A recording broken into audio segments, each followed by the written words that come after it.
Hey friends, if you encounter the error, an unexpected error is preventing the archive from being extracted while trying to extract an archive folder, then please watch this video. I will guide you through the resolutions. So if you right click on it, select extract all, it doesn't work.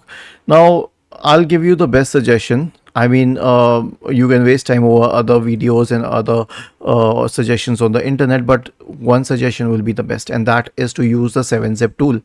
So simply search for 7-zip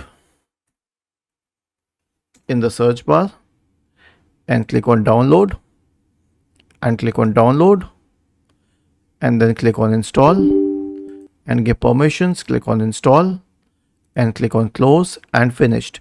Now right click on this, select show more options, select 7-zip and select extract files, and then click on OK, and it will extract it in a jiffy. So this should usually fix the problem for everyone, but if it doesn't, then the second solution is an SFC scan.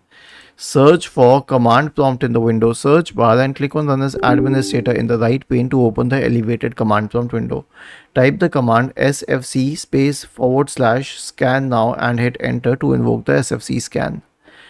The next solution is a checkdisk scan. Search for command prompt in the Windows search bar and click on Run as Administrator to open the elevated command prompt window. Type the command chkdsk /r/f and hit enter. The last solution is a clean boot. Now how do we perform a clean boot? So to perform a clean boot on your system, search for system configuration in the Windows search bar and go to the services tab. Check the box associated with hide all Microsoft services. Click on disable all, click on apply and then on OK, and then finally restart your computer. Was this helpful? If yes, then please subscribe to the channel, and if not, then let us know in the comment section of this video on how we could help you further. Thank you for watching this video and have a nice day.